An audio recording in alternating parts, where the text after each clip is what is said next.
Welcome back to the DRH show. I'm thrilled to welcome a guest whose career and contributions to mental health, chronic pain management, and resilience are truly remarkable.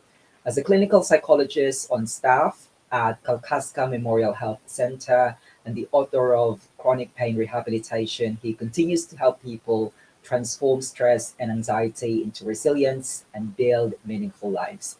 His expertise includes addressing chronic pain, trauma, anxiety, and depression. And his global efforts have spanned over 20 countries promoting mental health and crisis intervention. Dr. Evan Parks, thank you for joining us today. Thank you, Dennis, for this opportunity. I'm really looking forward to our time together. Thank you. So, to kick this off, could you tell us about your background, your trajectory in life, and Sure. how you ended up being inspired by your interest in resilience, how you ended up doing what you're doing? Well, thank you. The interesting thing is when I went to university, I knew very, very little about psychology. And one of the things that I noticed is that there are people who are able to hold up under pressure and um, not only hold up under pressure, but even to thrive under pressure. And there were some people who really didn't seem to hold up under pressure at all, or really struggled to maintain their balance, emotional balance, while they're going through difficult times. And that observation prompted me to take my first intro to psychology class when I was a college student and really piqued my interest into understanding more about people. And from that, fast forward several years, I went to graduate school and began working. And then I started to travel to different locations, Eastern Europe, other places, and to hold seminars and trainings on emotional health, dealing with pressure, and eventually set up a care center in Budapest, Hungary, where my wife and I and family lived for almost 16 years, helping people who are working overseas in humanitarian organizations, mission organizations, NGOs, and helping them learn how to deal with the pressures that they are under. And now I'm relocated back to the United States and still very interested in this idea of resilience, and now focusing specifically on people who are in healthcare. Obviously, a very, very difficult place to be working right now. Definitely. And it's quite a long years in Hungary, 16 years. But Yeah. let's just step back a bit, Dr. Evans. So how do you define resilience? Because Mhm. some resilience literature defined it as a trait or a process or an outcome. Do you have a sort Right. of a standard definition from resilience? And if so, how does it differ from the more prevalent definition of resilience? Yeah. So if you look in the Oxford Dictionary as a Mhm. source for a term definition, Oxford Dictionary defines resilience as the quality of being able to quickly recover or easily resist being affected by misfortune. And I have a very different definition of resilience than I think what would be the standard definition. So the standard definition has this idea of there's this kind of equilibrium or balance, and somebody is knocked off balance, and then they are able to quickly return. Well, the reality is, Dennis, many people are dealing with situations which they will never return back to something like they were before. Not too long ago, I was talking with a friend who had lost a child. Going through a situation like that does not mean that the person, if their resilience pops back quickly to being the kind of person they were before they lost their child.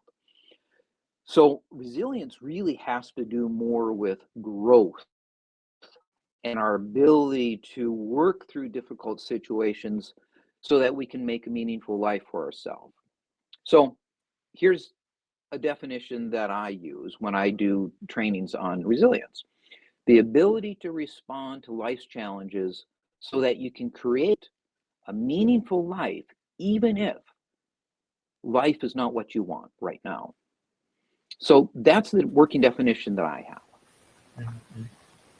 It's a lovely definition because it alludes to thriving and flourishing, and I suppose that contrasts to, when we think about resilience, we have this notional understanding that is supposed to be about grit. It's supposed to be about being strong, and that's not your definition of resilience. So what I want to ask you, Dr. Evans, is do you think that more people are struggling with resilience now compared to the past? You have a lovely example earlier about this woman who lost a child. Do you think that anecdote is kind of unique, or is it more prevalent now? Well, I mean, tragedies are always going to be happening. Hmm. I don't think those are new. But if you look just at the number of people who are struggling in general with mental health, in general with addiction, those numbers are increasing rapidly. So here's some statistics.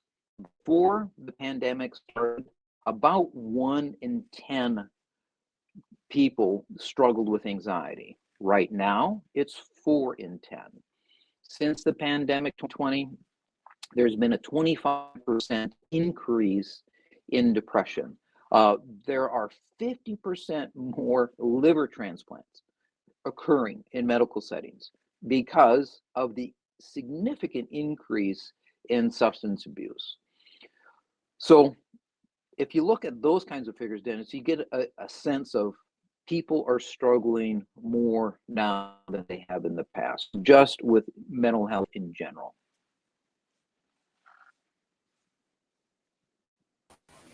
And just a follow-up question on those statistics. Dr. Evans, I'm also interested to hear from you. How do mental health challenges in the general population, university students and healthcare workers reflect this trend? Do you think that because of the COVID pandemic, it has exacerbated, and also obviously we've got some, trends about crimes and economic turmoil? Yes, yeah, yeah. So you mentioned university students. Mm. Very interesting that about 75% of university students right now would say that they struggle with anxiety, or they experience at some point during the course of a month overwhelming anxiety. Um, um, 1 in 3 university students are known to have an emotional disorder of some kind.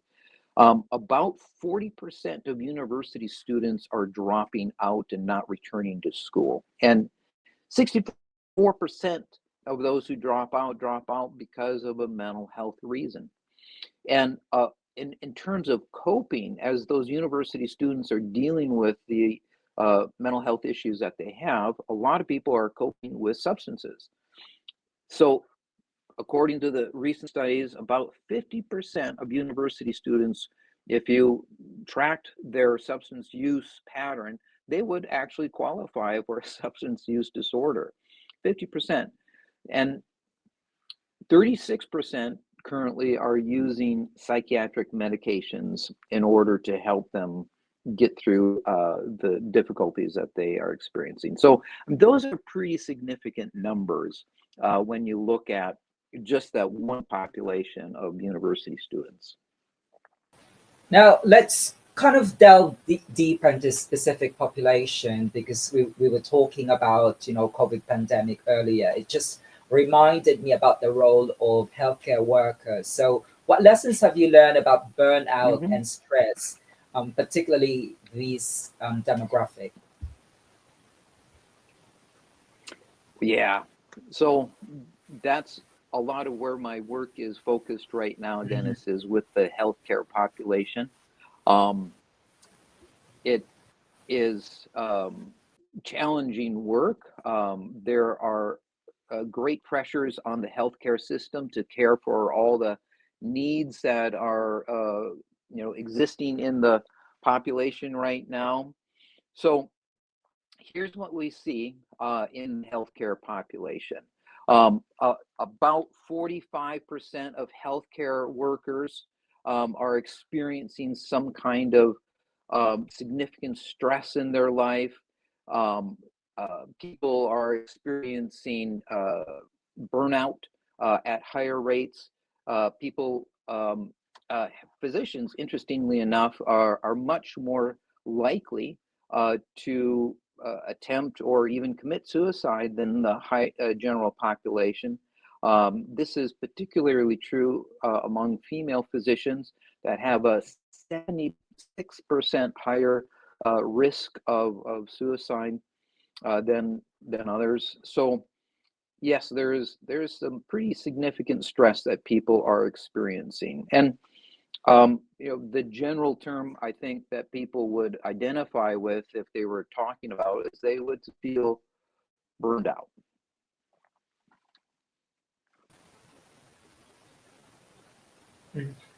And Dr. Evans, you mentioned about stress. So, what is stress for you? What's your perspective on stress? Is it inherently bad, or can it be a force for growth? It is a force for growth. Mhm. It is interesting that there is a kind of a classic definition of stress, just like there's a classic definition of resilience, right? So the classic definition of stress is the organism's response to any pressure that's put on it. So Hans Selye, over 100 years ago, was doing a lot of research with um, rats and animals and looking at maybe some models that would explain the stress response in humans. But then another approach has developed in recent years that doesn't look at doesn't look at stress as a threat, but looks at stress as our adaptive response. And the definition that, again, is newer, but I think very helpful and instructive, is stress is what arises within us when something we care about is at stake. So it doesn't look at our stress response as something that is maladaptive or bad or something that we need to get rid of, but it is really something that is helping us and allowing us to marshal our resources in order to rise up to the challenge that we're facing. Mhm. And so I suppose what the audience would love to hear from you, Dr. Evans, is how can Mm-hmm. individuals bear up under pressure and thrive when facing challenges? Again, I think it ties into your definition of resilience earlier about, bouncing back. Yeah, yeah, yeah. We bounce back. Um, and we can bounce back, but it's better to think in terms of how do we grow through a situation. How do we um, uh, develop this foundation, number one, and then the skills that we need. So in the area where I live right now, Dennis, there's a lot of agriculture work that's done with fruit trees. We are a huge cherry producer area and apple producing area. So if you think of a tree as something that needs resilience, because from season to season, there's going to be storms, there's going to be um, infections that come from, bacterias and viruses that affect plants. There's going to be parasites or worms and things like that. There's going to be seasons where the environment isn't really conducive. So the trees that are going to thrive are the trees that are already healthy and have the ability to adapt to the change. So there's something about us that we need in terms of a foundation in order to deal with the pressures that come before they even show up. So, for example, when I started working overseas and making these observations of who does well, who struggles, here's some of the things that I noticed that was already like a foundation in their life. All right. They had habits in specific areas of their life that kept them strong. Physically, they took care of themselves. So that meant they had habits that helped exercise and to diet well. They had habits in the area of relationships. They took care of their relationships. They had people in their life that they were regularly talking with, having fun with, relaxing with. Emotionally, they had habits. Many people who are resilient take the time to write in a journal, to reflect on their life. They have hobbies. They have things in their life that refresh them, that help them get recharged when they get drained. And mentally, they had habits. They had the ability to be aware of what their strengths and weaknesses were, what's happening around them. Um, and and the fifth area where they had habits was the habit of time management. And time management was important for them because they really wanted to focus on what was a priority in their life, what was the purpose of their life, what gave their life meaning. So those five areas really serve as a foundation that help us be strong. But then when you look at how the people dealt with the pressure when it began to show up, they had some very specific skills. And the skills that we need when we're dealing with pressure are very clear. Lots of research is being done right now on the importance, number one, of us being aware. And a practice to help a person be aware might be mindfulness, or just paying attention to what is really going on in and around us. So we have to learn how to show up and be present in the present moment. Our mind spends a lot of time in the past, a lot of time off into the future. And we're not so good at really paying attention to exactly what is happening in the present moment. And when we're in the past, we're often regretting the things that have happened. When we're off into the future, we're often highly anxious and concerned and worried and ruminating about what might come. And we live off into the future, we live off into the past, and we really miss the present moment. Another important strategy that helps us deal with our thoughts and emotions is the ability to let go the battle that we have with our thoughts and our emotions. So, kind of like that stress definition that I gave, if we view our thoughts and we view our emotions as a threat, that sets up a battle with them. We try to control our thoughts, we try to control our emotions, we try to box things up and put them on the shelf so we don't have to deal with that.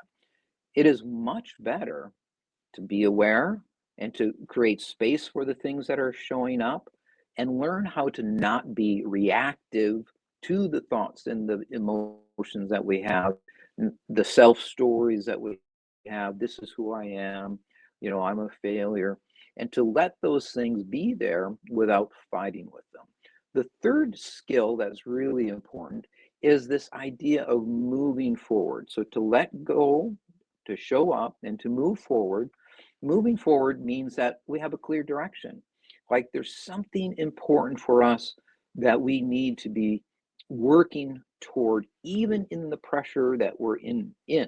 And so that can be the values that we want to be living out, uh, the goals that we want to achieve, the sense of purpose and meaning, the thing that we want to stand for. And so when we begin to show up, we begin to let go, we begin to move forward, we create a lot more space in our life to connect with others. And it's really the people around us who become the source of strength that we need when we're going through difficult time. Often when we're under stress, we want to distance ourselves from people and connections and just kind of hunker down and isolate ourselves. And that is unfortunately going to be something that makes our resilience reduced. But when we connect with others, even when we're distressed, we invite the opportunity to not only invest in the lives of others with the strength that we have, but to borrow the strength that others have.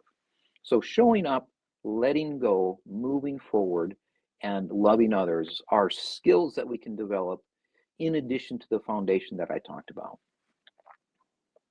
So you mentioned the importance of controlling emotions, of habits, and cultivating skills that foster Mhm. resilience. But how can individuals learn to stop sabotaging their efforts and start building a life of strength and flexibility? Because sometimes when you experience adversity, you think that there's not enough support system, or this is just too much. So you begin to kind of like go back to where you were before. Yeah, we do. Um, there is a psychologist that is um, quite influential in the cognitive behavior arena. His name was Albert Ellis, and he developed this area of psychology called rational emotive behavior therapy.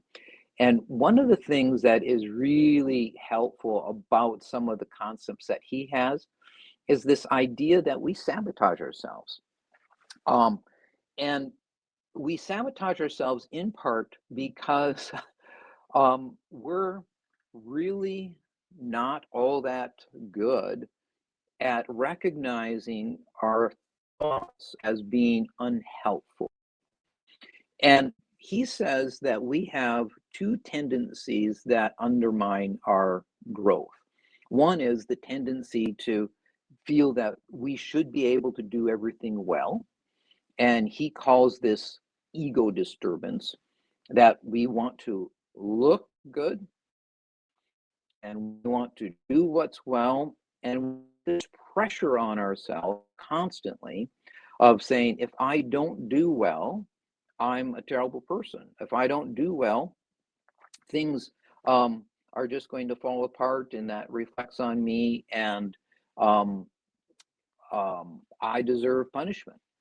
The second flaw that he saw in our makeup is what he called low frustration tolerance.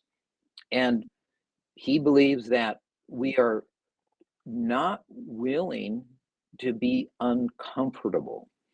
And so when we're not willing to be uncomfortable, we do a lot of work trying to feel less bad. So one of the things that I notice as people go through stressful situations is the energy that they have available really doesn't get put toward moving forward or addressing a problem. It gets put into uh, four areas: distraction, watching Netflix, gaming, doing things that help turn our mind off, um, opting out of doing things, avoiding people, places, situations, ruminating, and that's talking and thinking, analyzing things to death, getting second opinions, third opinions, reading articles, and then substances and self harm. We use food and medications and drugs and alcohol and tobacco and or even self harm. So the way that I teach people to remember that is the acronym DOTS: distraction, opting out, thinking, talking, substances, and self harm. And when you notice yourself doing those things, recognize that you have energy to do something, but the energy is getting put toward helping you feel less bad, not moving in a direction that you really want to be going that helps you build a better life. And of course, when it comes to building a better life, aside from those that you've already discussed earlier, Dr. Evans, it's really important that we have mindset shift. And I understand that you also talk about, moving from a threat mindset to a growth mindset. So could you please expound on this? How can Hmm. these kind of mindset transformation help in this journey? Yeah, that is so important. So Mhm. when we view the situations that we're in as a threat, um, you know, maybe it's a financial issue or a relationship problem. So all the types of stress that people experience, relationships and money are the two most common kinds of pressures that we experience. And when we enter into a situation where we don't have control, we're not what's going to happen, we're uncertain of the future, it is very easy to look at that situation like it is the enemy. So here's the disadvantage of that, Dennis. When we look at that situation as the enemy and our stress response as going to make us sick and maladaptive and sleepless and upset and all of that, that is the threat mindset. And so here's the disadvantage of that is that changes the physical state of the body in a way that reduces our resilience. So there's an amazing study that was done over 8 years with 30,000 people, and they tracked the stress events in these people's lives, 30,000 people for 8 years. And then they tracked if and when people died. And so they had calculated that if there was a significant high level of stress in a person's life, they had a much higher, 43% increased risk of dying. So you would say, boy, sure enough, there's evidence to the threat response. There's lots of stress. People have increased risk of dying. Well, here's the other piece of the study. The only people who passed away from this increased stress in their life were the people who believed that the stress that they were going through was a threat.